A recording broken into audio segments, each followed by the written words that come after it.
বলছে যে সে আজকালকের মধ্যে ধরা পড়ে যাবে।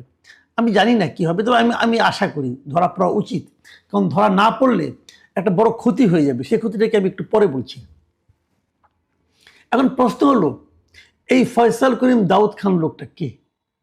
আগেই বলেছি, সে ছাত্রলীগের রাজনীতির সঙ্গে ছিল, বিগত সরকারের সঙ্গে সে পাওয়ারফুল লোক ছিল, বিগত সরকারের অনেকগুলো বিভিন্ন রকম বাণিজ্যিক কর্মকাণ্ড ঠিকাদার হিসেবে সে কাজ করেছে, টাকা পয়সাও ছিল।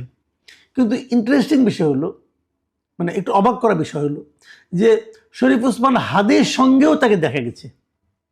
মানে শরীফ ওসমান হাদির যে ইনকিলাব মঞ্চের যে অফিস আছে, সেই অফিসে তার যাওয়া আসা ছিল, তার পাশে বসে তার সঙ্গে কথা বলতে পারে, তার খুব ঘনিষ্ঠভাবে তার পাশে একবার বসে থাকতেও দেখা গেছে।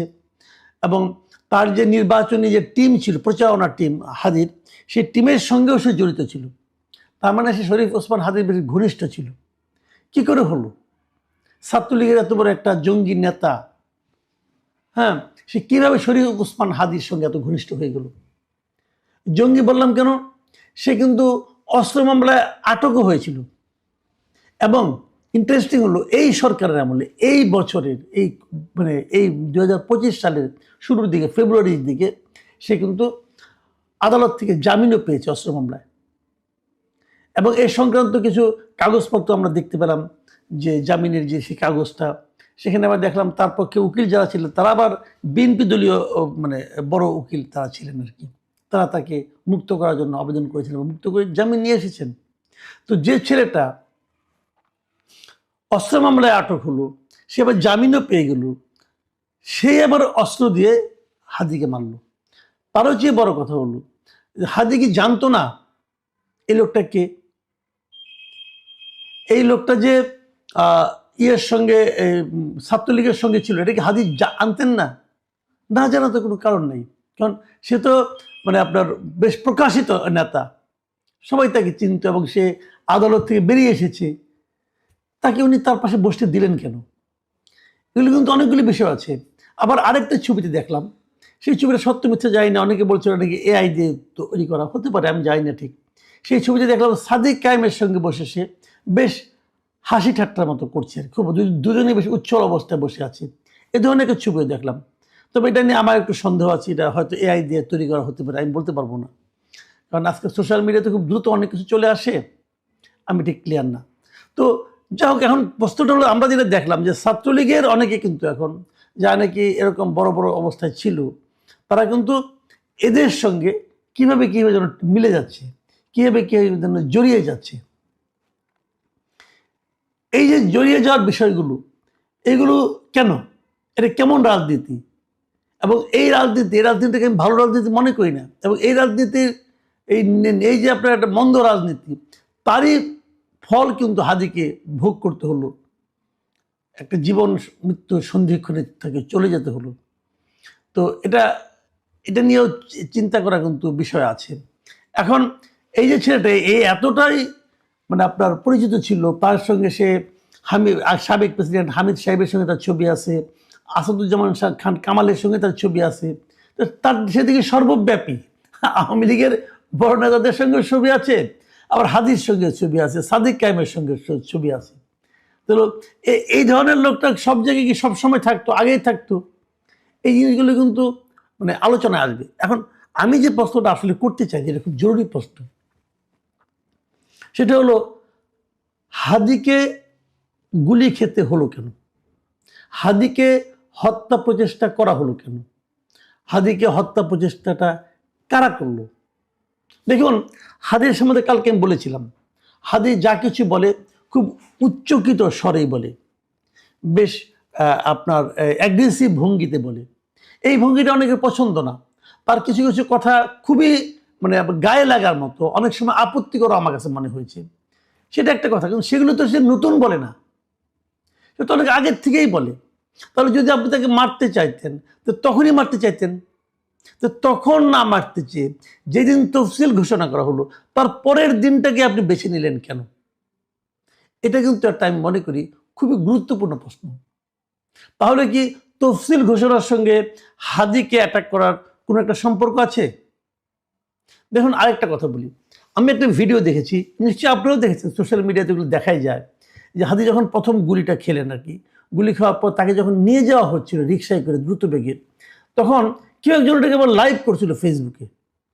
দেখুন ওই সময়ে তার সঙ্গে যারা ছিল তারা তো কেউ প্রফেশনাল লোক না, এত রক্ত পড়ছে, মাথা একদিক দিয়ে হাত দিয়ে দেখলাম মাথাটাকে ঢেকে রেখেছে, যেখানে গুলিটা লেগেছে ঢেকে রেখেছে। এই অবস্থায় কেউ কি লাইভ করার কথা ভাবতে পারে? কেউ একজন লাইভ করছিল ফেসবুকে, এবং সেই লাইভের ছবিটা আমি দেখলাম। এবং সেই লাইভ যে করছিলেন তিনি আবার বলছিলেন, মুখে উচ্চারণ করছিলেন যে ঢাকা 8-এ হাদি ভাই প্রার্থী হওয়ার কারণে তাকে আজকে গুলি করা হলো। দেখুন হাদির জীবন মৃত্যু নিয়ে কিন্তু আলোচনা হচ্ছে, সেই সময় লাইভ করে এই রাজনীতির কথাটা এবং এটাকে কারণ হিসেবে উল্লেখ করাটা, এটা কি আপনাদের কাছে একটু মতলবী মনে হচ্ছে না? তার মানে ঘটনা যেভাবে ঘটুক না কোনো, ঘটনার দৃষ্টিটা কিন্তু ওই নির্বাচনের দিকে, ঢাকা 8-এর দিকে, ঢাকা 8-এ যে তাকে প্রতিদ্বন্দ্বী মনে করে তার দিকে কিন্তু একটু দেখানোর চেষ্টা করা হচ্ছে। এই কাজটা কেন? এই কাজটা কে করলো? আমার মনে হয় তাকেও জিজ্ঞাসাবাদ করা উচিত যে তুমি কি করে বুঝলে যে ঢাকা 8-এর নির্বাচনের কারণে, নির্বাচনে প্রার্থী হওয়ার কারণে তাকে গুলি করা হয়েছে। এটা কিন্তু তাকে আমি মনে করি যে জিজ্ঞাসা করা উচিত, ভাই তুমি এটা কোথায় পেলে, কিভাবে পেলে? এটার মাধ্যমে কি তুমি দৃষ্টিটাকে অন্যদিকে ঘুরিয়ে দিতে চাচ্ছ? প্রকৃতপক্ষে যারা দায়ী অথবা যারা করেছে তাদেরকে তুমি চেনো বলেই কি তুমি অন্যদিকে দৃষ্টি সরাতে যাচ্ছ? দেখুন আরেকজন খুব বিখ্যাত, অথবা আমি জানি না তাকে কি বলবো, বিদেশ থেকে উনি ইউটিউব করেন এবং নানা রকম সোশ্যাল, নিজেকে ইনফ্লুয়েন্সার হিসেবে ভাবেন মনে হয়, ওনার প্রচুর ফলোয়ার আছে, মিস্টার ইলিয়াস হোসেন। উনি আবার সঙ্গে সঙ্গে দেখলাম একটা আপনার পোস্ট দিয়েছে, সেখানে পোস্ট দিয়ে উনি লিখেছেন চান্দা আব্বাসকে হাদির মামলার 1 নম্বর আসামি করা হোক। অর্থটা কি? মানে মির্জা আব্বাসকে উনি বলছেন চান্দা আব্বাস, বোঝাই যাচ্ছে, এটা বুঝতে কোনো কষ্ট হচ্ছে না। কিন্তু তো মির্জা আব্বাসকে 1 নম্বর আসামি করতে হবে কেন? তার মানে কি এই হাদির কে যে আঘাত করা হয়েছে, হাদি যে গুলিবিদ্ধ হয়েছে, এই জিনিসটাকে এই লোকগুলো কি তাদের ব্যক্তিগত স্বার্থে ব্যবহার করছে? মির্জা আব্বাসের সঙ্গে তার বিরোধ আছে, অতএব চান্দা আব্বাস লাগাই দিল। আবার দেখলাম পিনাকি ভট্টাচার্য সাহেব, উনি আবার করলেন কি, উনি একটা পোস্ট দিলেন, সেই পোস্টের শুরুতেই উনি কয়েকজন নাম উল্লেখ করেন, আনিস আলমগীর, তারপরে আব্দুল নূর তুষার, ওখানে আমার নাম আছে, কথা কামাল দিয়ে বলছে যে আমাদের কারণে নাকি হাদিকে, মানে যার ব্যাপারে অ্যালার্জি আছে তাকে এটার মধ্যে ঢুকে দেওয়া হচ্ছে। এই যে মতলবগুলো, এই যে মতলববাজ লোকগুলো, এদের ব্যাপারেও কিন্তু আপনাদেরকে সতর্ক হতে হবে। কোথায় হাদির আহত হওয়া, তার সঙ্গে সেই ফেসবুকে লাইভে ঢাকা 8-এর নির্বাচনে অংশ নিতে চাওয়ার জন্য তাকে মারা হতে পারে এটা বলা, আবার চান্দা আব্বাস নাম দিয়ে ইলিয়াস হোসেনের মানে আপনার পোস্ট, পিনাকি ভট্টাচার্যের আরেকটা পোস্ট, তো এই যে এগুলি করা হচ্ছে, যে এগুলো কেন? মানে এদের কাছে কি হাদির জীবনটা গুরুত্বপূর্ণ না, বরং হাদির জীবন মরণের যে সংকটটা, এটাকে কেন্দ্র করে নিজ ধান্দাটাকে অর্জন করে বড় জরুরি হয়ে গেল। আমি মনে করি, আমি আশাও করি সরকার খুব দ্রুতই এই, কদিন আগে আমার ফেসবুকে আমি অনেকগুলো পোস্ট করেছিলাম যে নির্ভরযোগ্য সূত্রের তথ্যের ভিত্তিতে আমি কিছুদিন আগে বলেছি নির্বাচন না হবার সম্ভাবনা 90%, শতকরা 90% সম্ভাবনা যে নির্বাচন হবে না। এবং এর প্রমাণ হচ্ছে নির্দলীয় প্রতিদ্বন্দ্বী ওসমান হাদিকে শেষ করে দেওয়ার জন্য তার মাথায় গুলি করা হয়েছে, এবং গুলিটা তার মাথার ভেতরে। এবং এটা করেই জামাতপন্থীরা রাস্তায় নেমে গেছে বিএনপি এবং মির্জা আব্বাসকে দায়ী করে। মির্জা আব্বাসের কি এতই দুর্দিন, বিএনপির কি এতই দুর্দিন যে একজন নির্দলীয় প্রার্থীকে ঢাকা থেকে সরিয়ে দেওয়ার জন্য তারা তাকে হত্যা করার চেষ্টা করবে? মানে মির্জা আব্বাস ঢাকার যে কোনো জায়গা থেকে দাঁড়ালেই জিতবেন, বিপুল ভোটে জিতবেন। তো ব্যাপারটা যে পাতানো, এর উপরে আমি আপনাদের একটা ভিডিও শেয়ার করছি, আপনারা একটু দেখবেন মনোযোগ দিয়ে, এবং এটা দেখলেই বুঝবেন যে ঘটনা কি। জুলকারনাইন স্যারের একটা অডিও উনি শেয়ার করেছেন, মানে সে অডিওতে আওয়ামী লীগের এক নেতা অন্যান্য আওয়ামীদের এক নেতা বা কর্মী একটা অডিও টেপ করে ওদের কথা বলছে তাদের সঙ্গে। সে কথা অনুযায়ী তারা বলছে, এই কথাটা হয়েছে 9ই ডিসেম্বর। 9 তারিখে আওয়ামী লীগের ওই কর্মী অনলাইন কমিউনিটি নামের টেলিগ্রাম গ্রুপে এই কথাগুলো বলে, এবং সেখানে সে বলে 11ই ডিসেম্বর থেকে আওয়ামী টিম কাজ করা শুরু করবে, মূলত ঢাকা ও চট্টগ্রামে, দরকার হলে পরে অন্যত্র। এবং ওই আওয়ামী লীগের ওই লোকের কথা বোঝা গেল এটা একটা কেজিবি আর আওয়ামী প্ল্যান, মানে রাশিয়াও এখানে সম্পৃক্ত, অংশগ্রহণ করছে। এবং হাসিনা অলরেডি লাইসেন্স দিয়ে দিয়েছে যে বাংলাদেশে তোমরা সন্ত্রাস সৃষ্টি করো, নির্বাচন প্রতিহত করো। এবং রাশিয়ার পুটিনের সঙ্গে হাসিনার যোগাযোগ হয়েছে, এক জায়গায় দেখলাম যে দেখাও হয়েছে, আরেক জায়গায় দেখলাম যে হয়তোবা রাশিয়া হাসিনাকে আশ্রয় দিতে পারে। মোদির মাথার থেকে বোঝা নামবে এবং রাশিয়া নেমে গেছে এখানে, মানে চীন মার্কিন বিরোধী একটা গ্রুপে। সুতরাং আমি যেটা বলেছি যে নির্বাচন হওয়ার সম্ভাবনা 10 ভাগ, 90 ভাগই হচ্ছে সম্ভাবনা নেই। আমি আপনাদের টেপটা একটু বাজিয়ে শোনাচ্ছি, আমার এটা রেকর্ডেড প্রোগ্রাম হলে আমি আপনাদের সঙ্গে শেয়ার করতাম, তা বাজিয়ে শোনাচ্ছি, আপনারা একটু মনোযোগ দিয়ে শুনবেন। 2 মিনিটের টেপ। আপনারা যারা আমাদেরকে মানে গত 5 মাস আগে থেকে আমাদেরকে যেভাবে চিনে আসছেন, আমাদের কথাবার্তা শুনে আসছেন, তারা জানেন আমাদের একটি টিম, যে টিমটি সবসময় কাজ করার কথা। আপনাদের সুবিধার্থে আমি ওই সময়সীমা দিচ্ছি। আগামী 11 তারিখ থেকে আমাদের যে টিম, যে কি বলবো, ওয়েল ট্রেন যে টিম, আমাদের কেজিবি, আমি নাম সহ বলে দিচ্ছি, কেজিবির টিম 11 তারিখ থেকে আমাদের অলরেডি বাংলাদেশে পুশিং করা শুরু হয়েছে। তো আপনাদের ঘাবড়ানোর কোনো কিছু নাই, এবং আপনারা যেটা চিন্তা করছেন তার চাইতেও অনেক বেশি আকারে আমরা মানে আমাদের জায়গা থেকে সে প্রস্তুতি অলরেডি শুরু হয়েছে। তো সেই কথাটি আপনাদের মাঝে আমরা জাস্ট, আপনারা আশাহত হইয়েন না, সাহস হারাইয়েন না, রাজপথে থাকেন, বাকি কি করার দরকার সেটা আমরা করে দিচ্ছি আপনাদের। আমাদের যে লজিস্টিকের যে বিষয়টা বলছেন, আমাদের গত আপনার জুলাই মাসে প্রবালটা জানেন কিভাবে কাজ করেছিল, সেম জিনিস এখন আরো ওয়েল প্ল্যান, যেহেতু লাইসেন্স অলরেডি পেয়ে গেছি, মানে প্রধানমন্ত্রী লাইসেন্স নিয়ে নিয়েছেন। হ্যাঁ, রাশিয়া থেকে যেভাবে ওনার সাথে কথা হয়েছে সেভাবে লাইসেন্স অলরেডি প্রাপ্ত হয়ে গেছে। এখন কি দরকার সেই অনুপাতে আমরা প্রতিদিন আমাদের যে থার্ড, আমরা 3টা ধাপে করছি, তো থার্ড যে অপারেশন, সেই অপারেশনের জন্যই আমরা আমাদের মোটামুটি ভাবে আমাদের আমরা শেষ করে ফেলেছি। সেই অনুযায়ী আগামী পরশু থেকে আমাদের টিম প্রবেশ করা শুরু করবে, শুধুমাত্র ঢাকা এবং চিটাগং কেন্দ্রিক। বাকি কিছু খুলনা কেন্দ্রিক হতে পারে, সেটা পরিস্থিতি বিবেচনায় সেটা নির্ভর করবে। ধন্যবাদ। মানে এটা পরিষ্কার হয়ে গেল, প্রতীয়মান হয়ে গেল যে 9 তারিখে এই টেপটা করা হচ্ছে, বলছে আগামী পরশু, মানে 11 তারিখ। একদিন দেরি হলো, 11 তারিখের বদলে 12 তারিখে ওসমান হাদির একেবারে কানের উপর কাছে গুলি করে, তার বুলেটটা এখনো তার মাথার ভেতরে।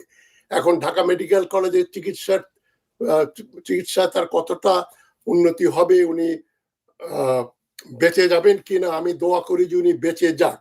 তবে এটা যেটা নাস্তি খেলা, এটা যে পাতানো খেলা, এটা জানতে আর কারো বাকি নেই।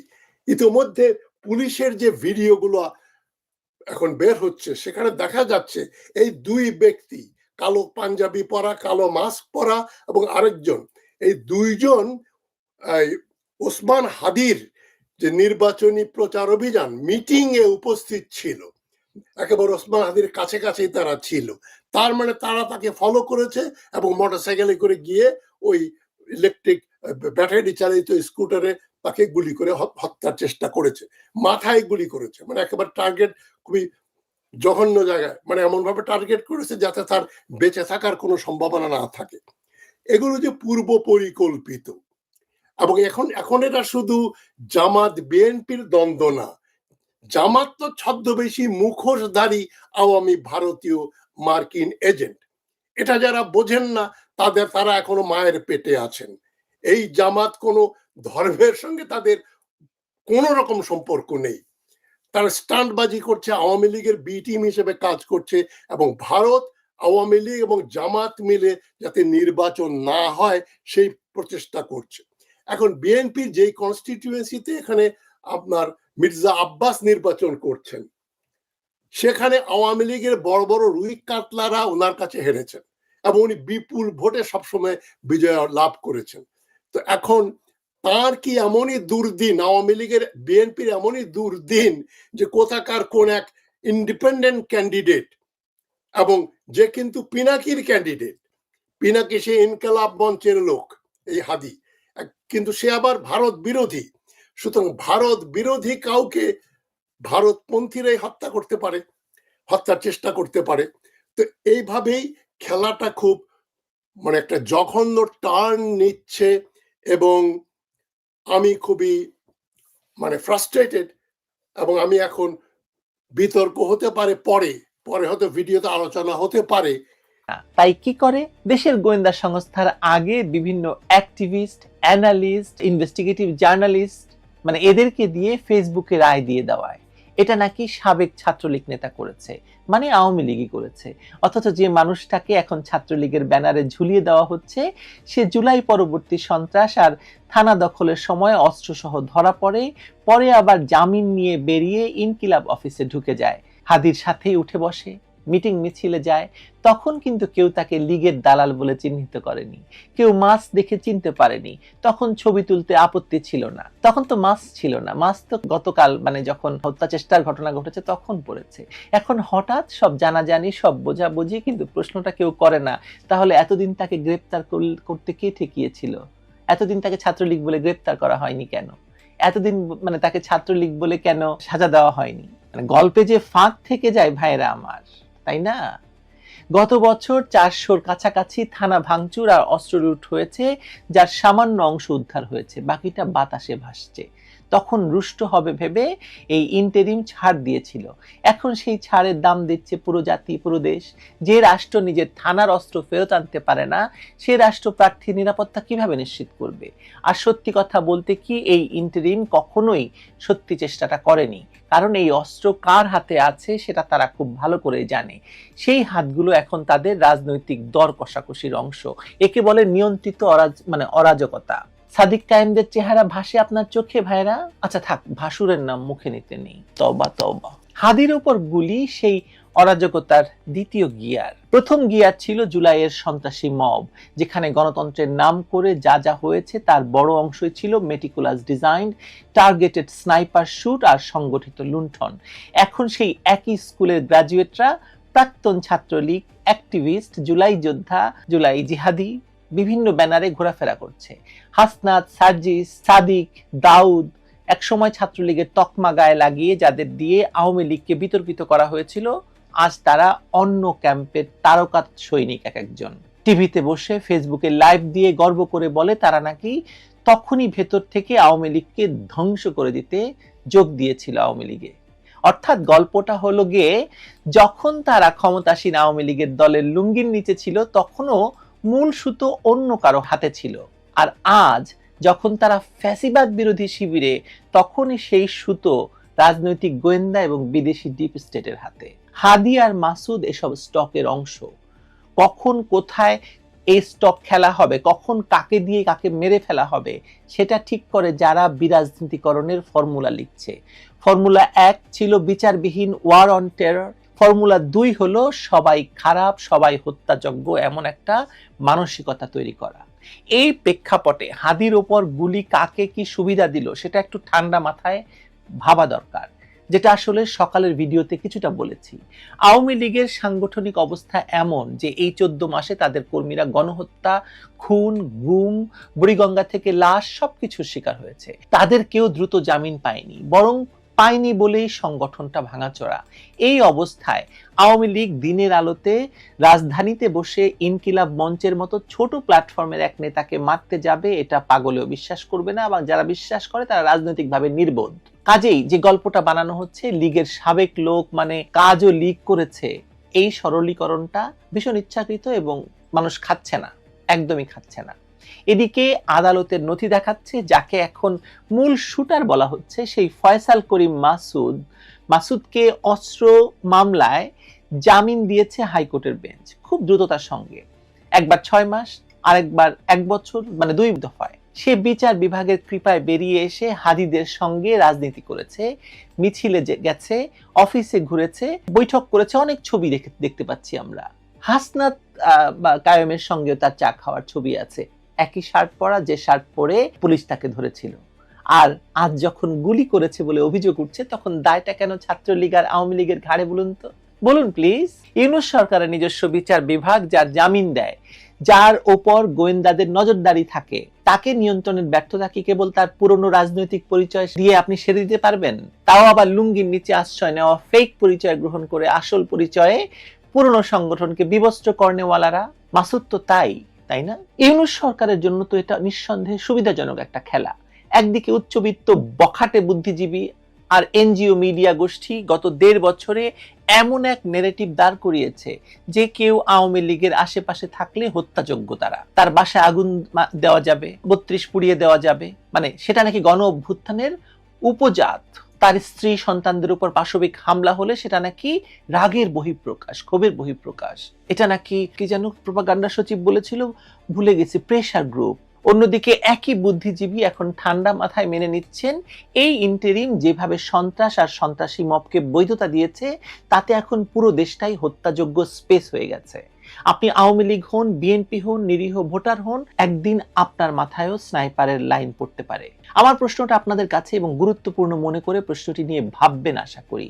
যদি কোনো পক্ষ বছরের পর বছর ধরে একটি দল বা রাজনৈতিক শক্তিকে ফ্যাসিস্ট বলে ঘোষণা করেন, তাদের উপর যে কোনো সহিংসতাকে বৈধ করে তোলেন, ভোটের অধিকার কেড়ে নেওয়াকে বিপ্লব বলে বিক্রি করেন, তাহলে আপনি আসলে নিজের জন্যই একদিন সেই ভয়ঙ্কর গর্তটা খুঁড়ে গেলেন ভাইজান। আজকে আপনি সিলেক্টিভ নিন্দা জানিয়ে ভাবছেন দায়টা সবই অন্যের, কিন্তু সত্যি হলো আপনি যে মবকে তৈরি করেছেন সেই মব জানে না কোন মুখ আওয়ামী লীগের, কোন মুখ বিএনপির, কোন মুখ বখাটে বুদ্ধিজীবীর। তারা শুধু জানে মারতে পারলেই ন্যায় বিচার, লুট করতে পারলেই বিপ্লব। এই হাদিকে কেন্দ্র করে, হাদির উপর মানে গুলি করাকে কেন্দ্র করে আপনি অলরেডি আনিস আলমগীর, আব্দুল নূর তুষার, মাসুদ কামালের মতো বিশ্লেষকদেরকে হত্যাযোগ্য করে তুলছেন। শাওনের নামে আপনি পোস্ট দিচ্ছেন, ভয়াবহভাবে মানে ভীতি ছড়িয়ে দেওয়া হচ্ছে।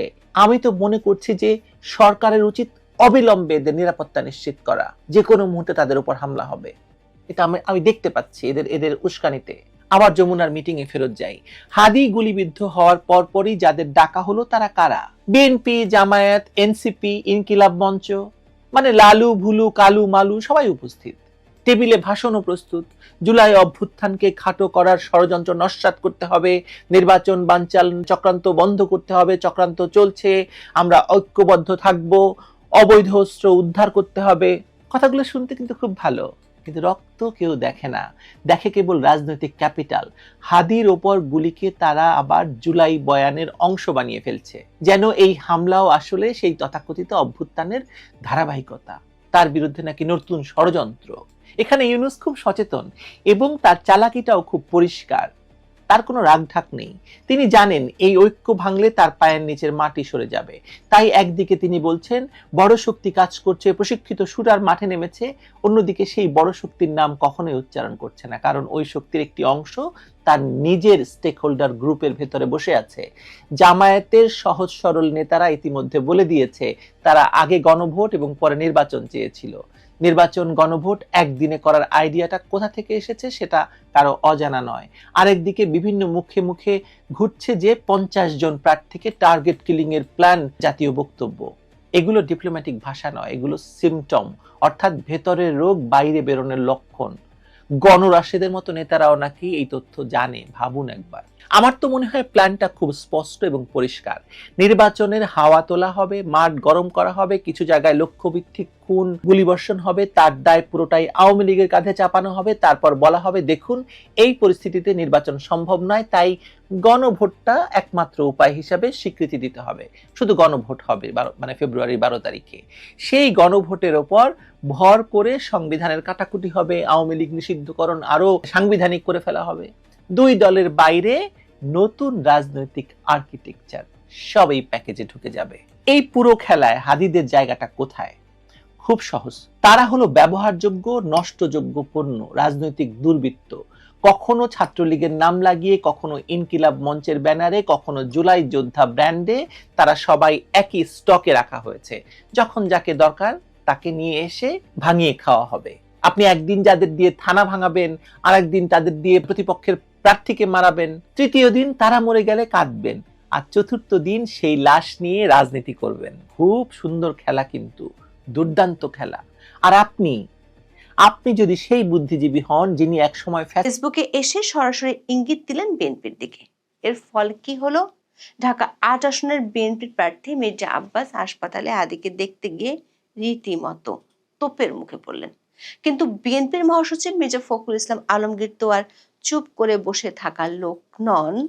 তিনি 12 ডিসেম্বর তোপ দাগলেন জামাতের দিকে।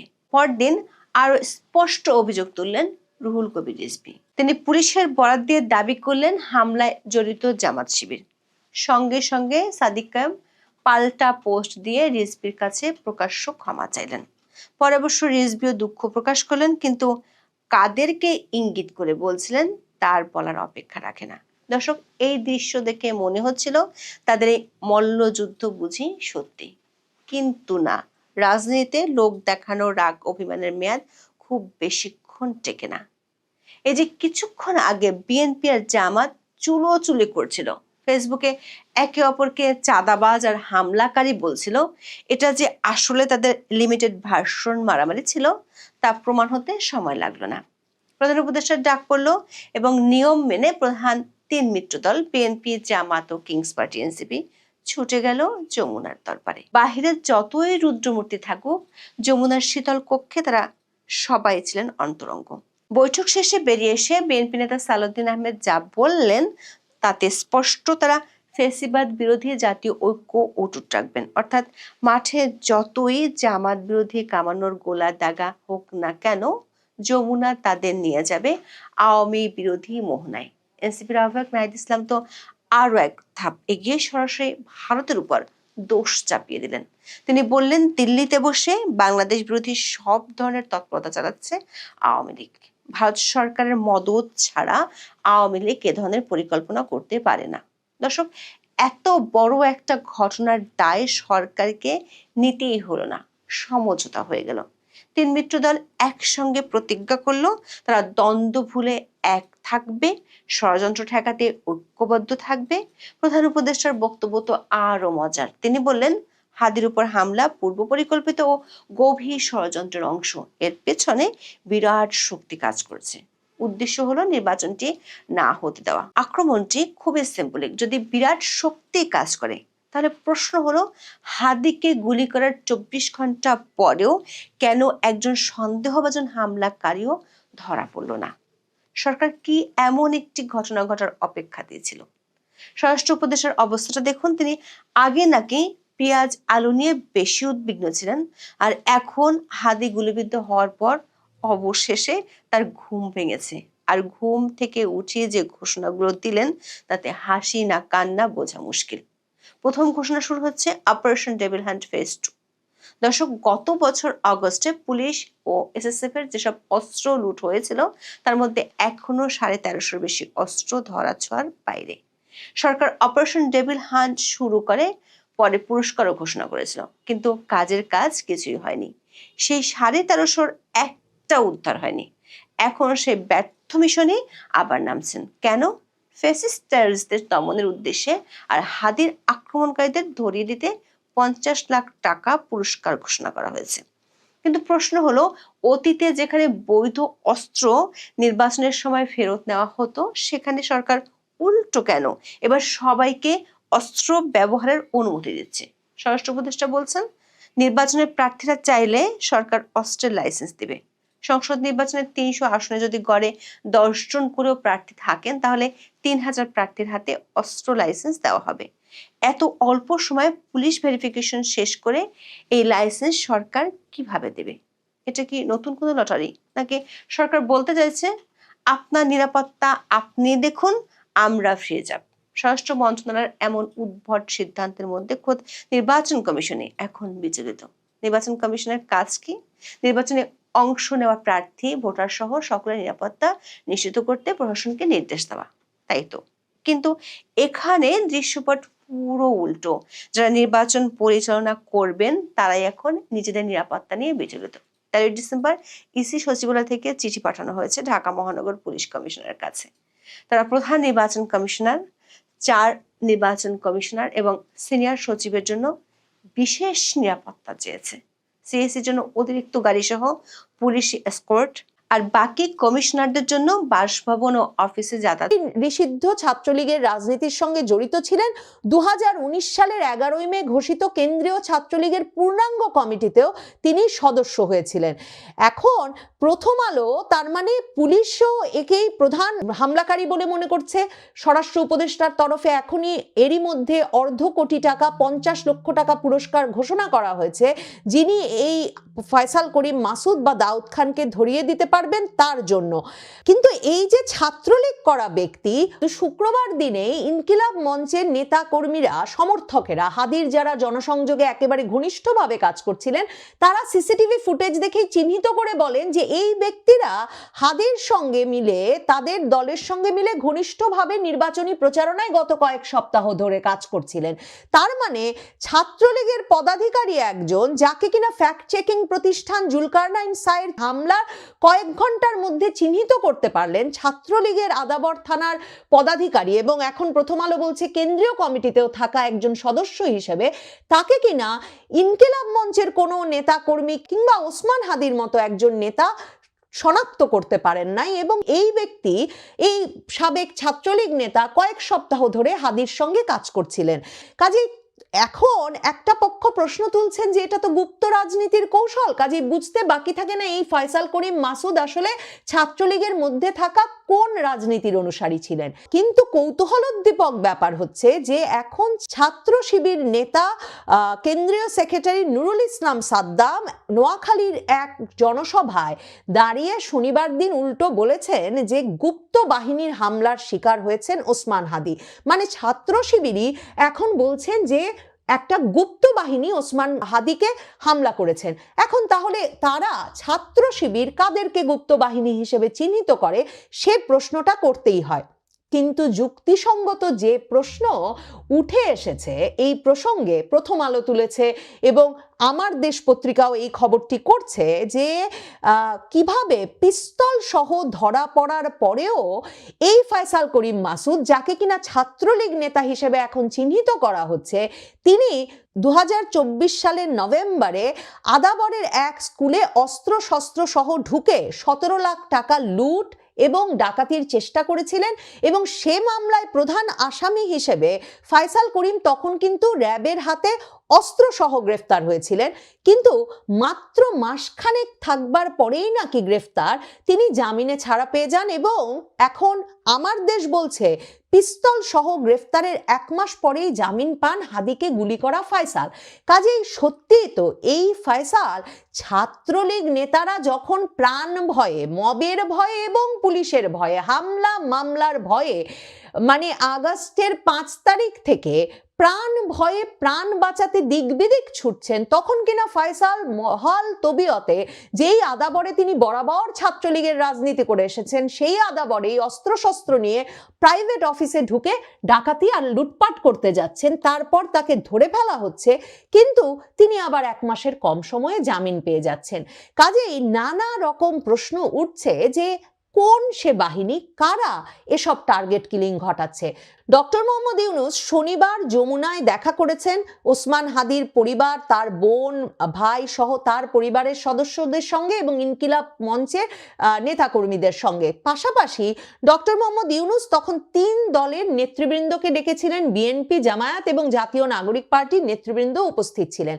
এই 3 দলকে তিনি অভ্যুত্থান বিরোধী শক্তির যে কোনো ষড়যন্ত্রের বিষয়ে ঐক্যবদ্ধ থাকার আহ্বান জানিয়ে এটা জানিয়েছেন যে তাদের কাছে এখন যে তথ্য আছে, মানে ওসমান হাদির ওপর এই হত্যার চেষ্টা হওয়ার আগে কোনো তথ্য পান নাই প্রধান উপদেষ্টা সহ স্বরাষ্ট্র মন্ত্রণালয় বা সরকার, কিন্তু এখন তাদের কাছে যে তথ্য আছে তাতে তারা জানতে পারছেন এই পুরো ঘটনা একটা গভীর ষড়যন্ত্রের ফসল এবং সেটা নির্বাচন বানচাল করার গভীর ষড়যন্ত্র।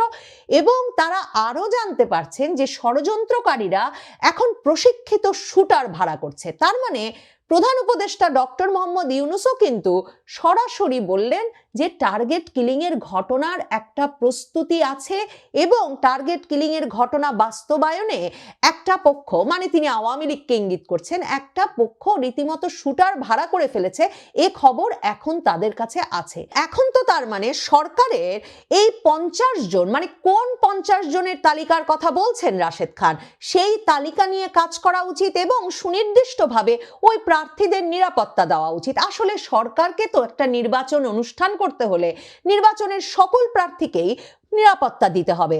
আমার দেশ পত্রিকা, মানে বাংলাদেশের শীর্ষস্থানীয় জামায়াতপন্থী পত্রিকা যেটির একরকম ওই রাজনীতির বয়ান এবং ওই রাজনৈতিক শক্তিটির কাছে যেসব খবর আছে তারা কি করে বিভিন্ন খবর বিশ্লেষণ করছে সেটা বুঝতে যে পত্রিকাটি পাঠ অত্যন্ত গুরুত্বপূর্ণ। যেই পত্রিকার সম্পাদক মাহমুদুর রহমান শনিবার হাদির ওপর হামলার প্রতিবাদ সমাবেশে গিয়ে বলেছেন যে তিনি হাদি সুস্থ না হওয়া পর্যন্ত, অর্থাৎ সম্পাদক মাহমুদুর রহমান বলেছেন যে তিনি ওসমান হাদি সুস্থ হয়ে না ফেরা পর্যন্ত হাদির সকল অসমাপ্ত কাজ তিনি সমাপ্ত করার চেষ্টা চালিয়ে যাবেন। সেই মাহমুদুর রহমানের পত্রিকায় লেখা হচ্ছে যে কিলিং টার্গেটে জুলাই যোদ্ধারা হাদি সহ 3 জনের ওপর হামলার আগাম তথ্য নাকি সরকারকে জানানো হয়েছিল। তার মানে ডক্টর ইউনূস যে এখন বলছেন যে এখন তাদের কাছে তথ্য আছে, কথাটা তার মানে ঠিক নয়। আমার দেশ পত্রিকা লিখছে শরীফ ওসমান হাদি সহ শীর্ষস্থানীয় কয়েকজন জুলাই যোদ্ধার ওপর হত্যার উদ্দেশ্যে হামলা হতে পারে এমন স্পর্শকাতর গুরুত্বপূর্ণ তথ্য সরকারকে আগেই জানানো হয়েছিল, কিন্তু কোনো ব্যবস্থা নেওয়া হয়নি এমন অভিযোগ সংশ্লিষ্টদের। আমার দেশ বলছে যে টার্গেট কিলিং এর তালিকায় হাদি ছাড়াও এনসিপির হাসনাত আব্দুল্লাহ এবং আমার বাংলাদেশ এবি পার্টির সাধারণ সম্পাদক ব্যারিস্টার আসাদুজ্জামান ফুয়াদ সহ আরো কয়েকজন জুলাই সংগঠকের ওপর হামলার সুনির্দিষ্ট তথ্য পাওয়া যায়। পত্রিকাটি লিখছে যে সেপ্টেম্বরে যুক্তরাজ্য প্রবাসী জনৈক আইনজীবীর সূত্রে প্রাপ্ত এ সংক্রান্ত তথ্য যথাসময়ে সরকারের গোয়েন্দা সংস্থা সহ উচ্চ পর্যায়ের কাছেও পৌঁছে দেওয়া হয়। এমনকি খোদ ওসমান হাদি সহ 3 জুলাই যোদ্ধা নিজেরাই হুমকির বিষয়টি সরকারের দায়িত্বশীলদের নজরে আনেন। আইনজীবী বলেছিলেন যে তিনি পেশাগত কাজে বিশ্বের কয়েকটি দেশের গুরুত্বপূর্ণ সিকিউরিটি এজেন্সির সঙ্গে যুক্ত থাকায় তার কাছে স্পর্শকাতর এসব তথ্য এসেছিল, কিন্তু দ্রুততম সময়ে এসব বিষয়ে প্রয়োজনীয় ব্যবস্থা নেওয়া না হলে বিপদ আসন্ন বলে সতর্ক করলেও কোনো ব্যবস্থা নেওয়া হয় নাই। দেখেন, ওসমান হাদি কিন্তু 14ই ডিসেম্বরের দিকে ফেসবুকে স্ট্যাটাস দিয়েই বলে দিয়েছিলেন যে তার কাছে বিদেশের বিভিন্ন দেশ থেকে অন্তত 30টি নাম্বারের মাধ্যমে টেক্সটে এবং ফোনে হত্যার হুমকি আসছে, তার পরিবারের দিকে নজর রাখা হচ্ছে, তার স্ত্রী মা বোনকে ধর্ষণের হুমকি দেওয়া হচ্ছে আর তাকে হত্যার হুমকি দেওয়া হচ্ছে। অথচ সরকার যেমন ওসমান হাদির বিশেষ কোনো নিরাপত্তার ব্যবস্থা করেন নাই, তেমনি ব্যারিস্টার ফুয়াদ কিংবা হাসনাত আব্দুল্লাহর জন্যও কিন্তু বিশেষ নিরাপত্তার ব্যবস্থা হয় নাই। প্রধান উপদেষ্টা ওসমান হাদির ওপর হামলার ঘটনার পর শুক্রবারে নির্দেশনা দিয়েছেন বিশেষভাবে জুলাই আন্দোলনের সঙ্গে জড়িত ছাত্র নেতাদের, তরুণ নেতাদের যাতে নিরাপত্তার ব্যবস্থা করা হয়। আর স্বরাষ্ট্র উপদেষ্টা শনিবার ঘোষণা দিয়েছেন যে সঙ্গে এই মুহূর্তে ঘাটাঘাটি করা যাবে না। আবার একটু পরে মনে হয়েছে যে না, তাদেরকে জলস্থলে অন্তরিক্ষে আঘাত করতে হবে, প্রতিযোগিতা করতে হবে এবং তাদেরকে ছাড় দেওয়া যাবে না। কখনো জামাতের প্রশংসা করার চেষ্টা করা হয়েছে, আবার কখনো জামাতের সমালোচনা করা হয়েছে এবং খুব নিষ্ঠুরভাবে সমালোচনা করা হয়েছে। উত্তরে জামাত যেটা করেছে সেটা হলো নীরব থেকেছে। তারা কখনো কোনো ব্যাপারে প্রতিক্রিয়া দেখায়নি। জামাতের আমির লন্ডনে বেগম জিয়ার সঙ্গে দেখা করতে গেছেন, তারেক রহমান সাহেবের সাথে হয়তো দেখা হয়েছে। এসে একেবারে সাধারণ সাদামাটা একটা বক্তব্য দিলেন যে লন্ডনে গিয়েছিলেন এবং যেহেতু বেগম জিয়ার সঙ্গে দীর্ঘদিন রাজনীতি করেছেন, তো নেহাত সৌজন্যতা বশত তিনি তার সঙ্গে দেখা করতে গিয়েছিলেন। আবার বাংলাদেশে উনি যখন অসুস্থ হলেন, বিএনপির নেতৃবৃন্দ রয়েছেন, তারা তার সঙ্গে দেখা করতে গেছেন। জামাতের অন্য যে সকল নেতৃবৃন্দ হাসপাতালে ভর্তি হয়েছেন তাদের সঙ্গেও বিএনপি নেতৃবৃন্দ দেখা করতে গেছেন। ইতিমধ্যে বেগম খালেদা জিয়া যখন হাসপাতালে ভর্তি হলেন, এভার কেয়ার হাসপাতালে, এখনও তিনি সেখানে আছেন, সেখানেও জামাতের নেতৃবৃন্দ গিয়েছেন। কিন্তু এই সকল দেখা সাক্ষাৎ মোলাকাতের মধ্যেও তাদের মধ্যে স্নায়ুযুদ্ধ থেমে থাকেনি। বিএনপি খুব ভালো করে বুঝতে পেরেছে যে জামাত এখানে 3 থেকে 4টি টিম তৈরি করেছে, A team, B team, C team. তো এই সকল টিম তারা তাদের পরিচয় গোপন রেখে, কেউ হয়তো ছাত্র সংগঠনের মধ্যে, কেউ হয়তো পেশাজীবী সংগঠনের মধ্যে, কেউ হয়তো সাংবাদিকদের মধ্যে এমনভাবে মিশে আছে যে কোনটা জামাত, কোনটা বিএনপি, কোনটা এনসিপি, কোনটা ইনকলাব মঞ্চ বা কোনটা অন্য যে পেশাজীবী সংগঠনগুলো রয়েছে, এটি তারা বুঝতে পারছে না। বিএনপি এও বুঝতে পারছে না যে আওয়ামী লীগের সঙ্গে ভারতের সঙ্গে জামাতের কেমন সম্পর্ক আছে। বিএনপি এও বুঝতে পারছে না যে ডক্টর মোহাম্মদ ইউনূসের সঙ্গে জামাতের এই মুহূর্তে কেমন সম্পর্ক যাচ্ছে, এনসিপির সাথে সম্পর্ক কেমন, সেনাবাহিনীর সাথে সম্পর্ক কেমন, তা নিয়েও বিএনপির মনে যথেষ্ট সন্দেহ নানা বেঁধে উঠেছে। এর ফলে কি হলো, প্রায় প্রতিদিনই বিএনপির যারা লোকজন রয়েছেন তারা মেজাজ হারাচ্ছেন। অন্যদিকে জামাত এখানে কোনো প্রতিক্রিয়া তারা দেখাচ্ছেন না, মানে রিয়াকশন দেখাচ্ছে না, কিন্তু অ্যাকশন দেখাচ্ছেন। এবং জামাতের একটার পর একটা অ্যাকশনে বিএনপি রীতিমতো তছনছ হয়ে যাচ্ছে। যেমন ধরুন, শিক্ষা প্রতিষ্ঠানগুলোতে জামাতি অ্যাকশন, সেই অ্যাকশনে প্রায় সব জায়গাতেই জামাত যে ভূমিধস বিজয় অর্জন করেছে, তার সঙ্গে বিএনপি গোহারা হেরেছে। এরপর ধরুন, পেশাজীবী সংগঠন, প্রেস ক্লাব নির্বাচন, এরপর বিভিন্ন সংবাদপত্রের সম্পাদক থেকে শুরু করে সাংবাদিকদের যে অংশটা পত্রিকার খবর নিয়ন্ত্রণ করে, তো সেখানে নামকাওয়াস্তে বিএনপির লোকজন হয়তো আছে বা দাপট দেখাচ্ছে, কিন্তু পত্রিকাগুলো জামাতের ব্যাপারে যে ভূমিকা পালন করছে এটি বিএনপি সামাল দিতে পারছে না। মিডিয়াতে একই অবস্থা, মানে যেখানে টেলিভিশন টক শো থেকে শুরু করে সব জায়গাতেই মানে জামাত তাদের চতুর্থ স্তরের যে নেতৃবৃন্দ রয়েছেন এবং নতুন নতুন মুখ, এদের নামও কেউ শুনেননি, এদেরকে ইতিপূর্বে দেখা যায়নি, তাদেরকে পাঠাচ্ছেন। এবং এ সকল জামাতি নেতাদের সঙ্গে বিএনপির শীর্ষ নেতারা অনেক সময় টকশোতে গিয়ে বসে ঝগড়াঝাঁটি করে একটা বিতিশ্রী কাণ্ড ঘটিয়ে ফেলছেন। এবং জামাত এটা খুব উপভোগ করছে, ভীষণ রকম উপভোগ করছে। জামাতের বেশ কয়েকজন শীর্ষ নেতা, এর মধ্যে যারা ওয়াজিন রয়েছেন, ওয়াজ করে বেড়ান, কয়েকজন সংসদ সদস্য প্রার্থী হয়েছেন, তারা বেশ কিছু বিতর্কিত মন্তব্য করেছেন যে আমার সেটা কিন্তু সামাল দিয়ে ফেলেছে।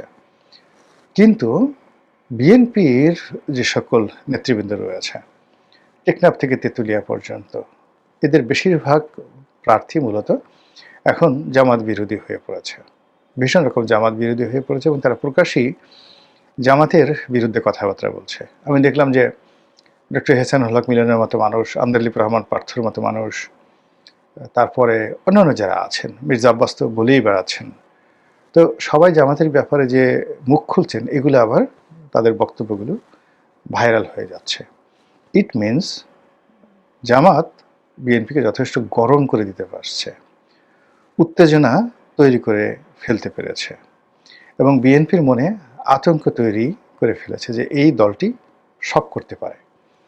এবং এখন বিএনপির সব লোক প্রকাশ্যে অপ্রকাশ্যে জামাতকে একটা গুপ্ত রাজনৈতিক দল হিসেবে আখ্যা দেয়।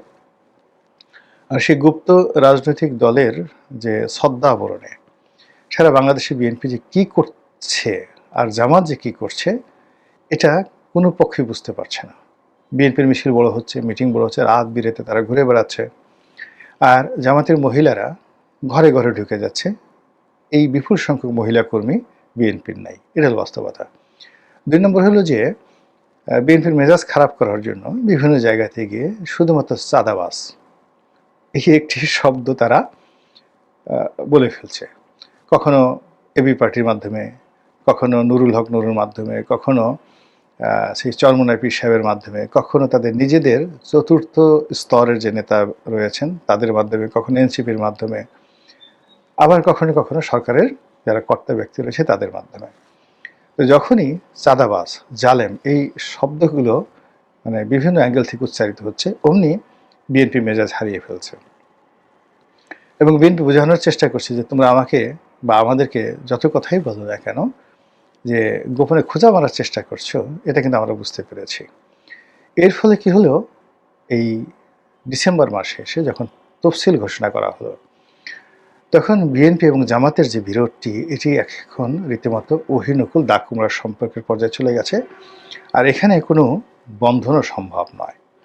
অন্যদিকে বিএনপি প্রথমে আশা করেছিল যে তারা একটা বৃহত্তর রাজনৈতিক, যাকে বলা হয় জোট গঠন করবে এবং জোটের সঙ্গী সাথী যারা আছে তাদেরকে 100টি সিট ছেড়ে দেবে। কিন্তু এখন এই পর্যায়ে এসে বিএনপি কাউকে বিশ্বাস করতে পারছে না। একেবারে বিশ্বাস করেন কাউকে তারা বিশ্বাস করতে পারছে না। তাদের কাছে মনে হচ্ছে যে 300টি আসনে নিজেদের প্রার্থী তারা যদি পরাজিতও হয় তবুও ভালো, কিন্তু যারা জোট সঙ্গী তাদের জন্য কোনো একটা প্রার্থীকে অফ করে দেওয়া এই মুহূর্তে বিএনপি নিজেদেরকে মানে নিরাপদ মনে করছে না। বেশিরভাগ আসনে বিএনপি প্রার্থী ঘোষণা করেছে, 28টির মতো পদে এখনও তারা প্রার্থী ঘোষণা করেনি। কিন্তু এখন যে পরিস্থিতি হয়ে গেছে, বিশেষ করে ওসমান হাদির যে গুলিবিদ্ধ হওয়া, বেগম জিয়ার অসুস্থতা এবং তারেক রহমান সাহেবের 25শে ডিসেম্বর তারিখে দেশে ফেরা, এই ঘটনার মধ্যে যেটা বোঝা যাচ্ছে যে বিএনপির আসলে এখন কোনো অপশন নেই বাট টু ফাইট। তাকে এ যুদ্ধে জড়াতেই হচ্ছে, লড়াই তাকে করতে হবে। আর লড়াই করার জন্য কখনোই দেখা গেল যে রাজপথে যাদেরকে নিয়ে যুগপৎ আন্দোলন করেছে, আন্দোলন একটা জিনিস, কিন্তু এই মুহূর্তে জামাতের সঙ্গে একটা সিমেন্টেড এবং রেজিমেন্টেড সংঘবদ্ধ একটি রাজনৈতিক শক্তি, যাদের অর্থ আছে, টাকা আছে, কানেক্টিভিটি আছে, ঠান্ডা মেজাজ আছে, তারপরে তাদের যাকে বলে অন্যের মেজাজ গরম করে দেওয়ার জন্য দেয়ার আর ম্যানি মেশিনস, তাদের অনেকগুলো যন্ত্র আছে। সেই প্রোপাগান্ডা মেশিন দিয়ে তারা যে কোনো মানুষের মেজাজ গরম করে দিতে পারে। তো এই অবস্থায় বিএনপি হওয়ার নির্দোষ লোক পালিয়েছে যতটা, ততটা দোষীও পালিয়েছে। কিন্তু এর বাইরে যারা ওই যে আওয়ামী লীগের সময় এসব দোষের কারণে, অন্যায় অপরাধ বোধের কারণে নিজেদেরকে গুটিয়ে নিয়েছিল, কিন্তু ভেতরে আওয়ামী লীগ, আপাতবস্তক আওয়ামী লীগ, রক্তে আওয়ামী লীগ, আদর্শে আওয়ামী লীগ, শেখ মুজিবুর রহমান, বঙ্গবন্ধু শেখ মুজিবুর রহমানের আওয়ামী লীগ, সেই লোকগুলোর মধ্যে যারা রাজনীতিবিদের এক পা কবরে গেলেও নির্বাচন কামড়ায়। তারা নির্বাচনের জন্য এখন নানান রকম পকেট খুঁজে, এখন নির্বাচন হয়ে যাবে, আওয়ামী লীগ কবে আসবে, আবার আওয়ামী লীগের আনুষ্ঠানিক কোনো রূপ কি দেখা যাবে কিনা, আচ্ছা আগে পরের নির্বাচনে হয়তো আওয়ামী লীগ ভালোভাবে ফিরে আসবে, এই নির্বাচনের পরে হয়তো নিষেধাজ্ঞা উঠে যাবে, তারপরে আওয়ামী লীগ ভালোভাবে ফিরে আসবে, যেটা মনে করা হয়েছিল 15-20 বছর কোনো হদিশ পাওয়া যাবে না, তা হয়তো না, পরবর্তী নির্বাচনে আওয়ামী লীগ ক্ষমতায় চলে আসতে পারে। এরকম কিছু মানুষজন দেখবেন আপনার আশেপাশে আছে। তারা নির্বাচনের জন্য এখন আর দিল্লির দিকে যে টানাপোড়েনে ছিল এইটা বোধহয় কিছুটা কমতে শুরু করেছে, কারণ দিল্লি থেকে এমন কোনো বার্তা হয়তো শেষ পর্যন্ত নাও আসতে পারে যে কেউই এই সরকারের অধীনে, ডক্টর ইউনূস সরকারের অধীনে নির্বাচন করলে সে জাতীয় বেঈমান সারা জীবনের জন্য রাজাকার হয়ে যাবে, এইরকম ইঙ্গিত পাওয়া যাচ্ছে না। এর একটা লক্ষণ আমি আপনাদের সামনে তুলে ধরি, যেখানে বিবিসি রিপোর্ট করেছে, কলকাতা থেকে তাদের প্রতিনিধি অমিতাভ ভট্টশালী তিনি সংবাদ পাঠিয়েছেন যে বাংলাদেশের সদ্য ঘোষিত নির্বাচনী তফসিল প্রত্যাখ্যান করার ঘোষণা দিয়েছে ক্ষমতাচ্যুত এবং দেশটিতে কার্যক্রম নিষিদ্ধ থাকা আওয়ামী লীগ। নির্বাচনকালীন একটি নিরপেক্ষ সরকারের অধীনে নির্বাচন আয়োজনের জন্য দলটি দাবি জানিয়েছে। যেই নিরপেক্ষ সরকার এতদিন দাবি ছিল বিএনপির তত্ত্বাবধায়ক সরকার, এখন আর বিএনপি দাবি করে না, আর আগে আওয়ামী লীগ এই শব্দ শুনতেও পারতো না, এখন তারা বলছে যে নিরপেক্ষ সরকারের অধীনে নির্বাচনের দাবি। আওয়ামী লীগের একটি বিবৃতিতে বলা হয়েছে, দেশের জনগণের বৃহত্তম অংশের প্রতিনিধিত্বকারীদের বাইরে রেখে ঘোষিত নির্বাচন তফসিল বাংলাদেশ আওয়ামী লীগ প্রত্যাখ্যান করছে। ফেব্রুয়ারি মাসের নির্বাচনকে একটি অসাংবিধানিক সরকারের অধীনে অবৈধ নির্বাচন বলে মন্তব্য করেছেন ভারতে অবস্থানরত দলটির নেতারা। 24 সালে গণঅভ্যুত্থানে ক্ষমতাচ্যুত হওয়ার পর থেকে দলটির প্রধান শেখ হাসিনা অনেক শীর্ষ নেতা ভারতে অবস্থান করছেন। তবে নির্বাচনী তফসিল প্রত্যাখ্যান করলেও দলের পক্ষ থেকে নির্বাচন বয়কটের মতো কোনো ঘোষণা দেওয়া হয়নি। এটা কিন্তু খুব গুরুত্বপূর্ণ, সিগনিফিক্যান্ট। আমি আরো কিছু তথ্য আপনাদেরকে জানানোর চেষ্টা করব। তবে গত অক্টোবর মাসে সংবাদ সংস্থা রয়টার্সকে দিয়ে আমি যেটা বলছিলাম, ইমেল সাক্ষাৎকারে শেখ হাসিনা বলেছিলেন যে আওয়ামী লীগকে আগামী বছরের নির্বাচনে অংশ নিতে না দেওয়া হলে দলটির লাখ লাখ সমর্থক এই নির্বাচন বয়কট করবে। গত 11 ডিসেম্বর এই তফসিল ঘোষণা করা হয়। তফসিল কার্যক্রম নিষিদ্ধ থাকায় নির্বাচন স্থগিত হয়, নির্বাচনে অংশ নিতে পারবে না আওয়ামী লীগ। এবার আসেন মোদ্দা কথায়, যে নিরপেক্ষ সরকারের দাবি, সেই দাবি তুলেছে আওয়ামী লীগ। পাশাপাশি এই নির্বাচনে থাকতে চায় আওয়ামী লীগ। বিবিসি আলাদা হেডলাইন করেছে এবং তাদের নিশ্চয়ই বিবিসির মতো সংবাদ মাধ্যম দায়িত্ব নিয়েই এই সংবাদ ছেপেছে, যেখানে বলা হচ্ছে রাজনৈতিক কর্মকাণ্ড নিষিদ্ধ ঘোষিত আওয়ামী লীগ বাংলাদেশে অনুষ্ঠিত দুটি বাদে, মানে 88 এবং 96 15 ফেব্রুয়ারি বাকি সব জাতীয় সংসদ নির্বাচনে অংশ নিয়েছে। এবারেও নির্বাচনে অংশ নিতে চায় দলটি, যদিও বর্তমান পরিস্থিতিতে সেই সুযোগ নেই বলেও জানান দলটির নেতারা।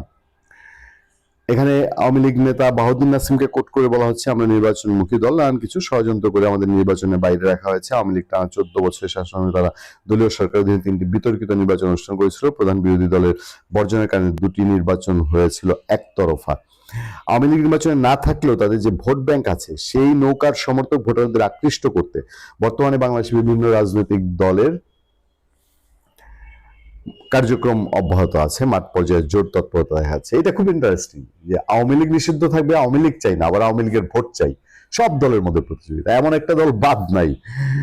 আচ্ছা, এজন্য স্থানীয় পর্যায়ে নৌকা সমর্থকদের নিরাপত্তার আশ্বাস, মামলা হামলা বা হয়রানি থেকে রক্ষারও নানা রকম প্রতিশ্রুতি দেওয়া হচ্ছে। আওয়ামী লীগ নির্বাচনে না থাকার ফলে দলটির সমর্থকদের সমর্থন আদায় নানা কৌশল তৎপরতা রয়েছে। সেই ক্ষেত্রে আওয়ামী লীগ এই স্ট্র্যাটেজিটা নিয়েছে। নির্বাচন বয়কট করবে আওয়ামী লীগ প্রশ্ন করা হচ্ছে। সেখানে বলা হচ্ছে যে নির্বাচন তফসিল প্রত্যাখ্যান করার পর ক্ষমতাচ্যুত শেখ হাসিনা আওয়ামী লীগ 2014 সালে টানা 4র্থবারের মতো সংসদ নির্বাচনে জয়লাভ করেছিল। সেসব ইতিহাস তুলে ধরে বলা হচ্ছে যে আওয়ামী লীগ গণতন্ত্রে বিশ্বাসী, নির্বাচনে বিশ্বাসী, জনমতের উপর আমাদের আস্থা রয়েছে। হ্যাঁ, আবার বাংলাদেশের রাজনৈতিক কার্যক্রম নিষিদ্ধ থাকা আওয়ামী লীগের প্রাক্তন একজন সংসদ সদস্যকে কোট করে বলা হয়েছে, দল নির্বাচনে বিশ্বাস করে, আমরা চাই না নির্বাচন থেকে সরে থাকতে, কিন্তু আমাদের রেজিস্ট্রেশন বাতিল করে দিয়ে, রাজনৈতিক কর্মকাণ্ড নিষিদ্ধ করে দিয়ে নির্বাচন থেকে আমাদের দূরে সরিয়েছে একটি অবৈধ সরকার। আমরা নির্বাচনে বিশ্বাস করি বলেই বয়কট করার কথা ভাবা হচ্ছে না। মানে মোরাল অফ দ্য স্টোরি, হ্যাঁ, ভাবা হচ্ছে না। দলনেত্রী আমাদের সঙ্গে ভার্চুয়াল বৈঠক করে রণনীতি ঠিক করে দিয়েছেন, আমরা তাই প্রতিহত করার বলছি, প্রতিরোধ করার কথা বলছি, বয়কটের কথা না। খুব গুরুত্বপূর্ণ। এবং আমার ধারণা যে যদি এই যে দেশে আমি যাদের কথা বললাম, যে অংশটা এর আগে তারা আপাতমস্তক আওয়ামী লীগের সমর্থন করে, সাপোর্ট, এবং আওয়ামী লীগের জন্য এটা একটা ঝুঁকি। আওয়ামী লীগ যদি তাদের এই মানুষগুলোকে, যাদের কোনো জায়গায় যাদের সম্ভাবনা আছে, বাস্তবতা আছে, এবং নির্বাচন যদি সত্যি এই সরকার ন্যূনতম সুষ্ঠু করে, পুরো সুষ্ঠু করার মতো কোনো পরিবেশ সেই সরকারই রাখেনি, কিন্তু ন্যূনতম সুষ্ঠু যদি করে এবং আওয়ামী লীগের 18-24 নির্বাচনের মতো যদি থাপিয়ে না ফেলে, ইন্টেনশন কোনো দলের প্রতি আবেগ বিবেক দেখিয়ে বা কোন দলের প্রতি ইন্টারেস্টেড হয়ে, তাহলে আওয়ামী লীগের সারা দেশে আওয়ামী লীগ ঘরানার বেশ অসংখ্য প্রার্থী আছে যারা অন্তত কন্টেস্ট করে বেরিয়ে আসতে পারে। এখন এই মানুষগুলোকে আওয়ামী লীগ যদি বঞ্চিত করে এবার নিষেধাজ্ঞা দিয়ে, বাধাগ্রস্ত করে, তাহলে এই মানুষগুলো এবং তাদের যারা সমর্থক আছে, তাদেরকে যারা এমপি হিসাবে দেখতে চায়, তারা আসলে সটকে যাবে, তারা লাইনচ্যুত হয়ে যাবে। এই হিসাবটা আওয়ামী লীগের নিশ্চয়ই তার মাথায় আছে। এবং আরো ইন্টারেস্টিং কিছু হিসাব যেগুলো যোগ হয়, সেগুলো হচ্ছে যে এই বাংলাদেশে বহু উদাহরণ আছে, বহু মানুষ আওয়ামী লীগ ঘরানার, বিএনপি ঘরানার, তার চিহ্নিত আওয়ামী লীগের নেতা, বিএনপি নেতা, বা তার নির্বাচনী এলাকায় তার এমন একটা স্বতন্ত্র অবস্থা আছে যে সেখানে আওয়ামী লীগ বিএনপি নির্বিশেষে বাংলাদেশে ভোট। আমি শুধু আমার নিজের নির্বাচনী এলাকা উদাহরণ দিই। 2008 সালের নির্বাচনে সারা দেশে পরিচিত মুখ লুৎফুজ্জামান বাবর, তাকে বিএনপি নমিনেশন দেয়নি, সেখানে কর্নেল আতিক নামে এক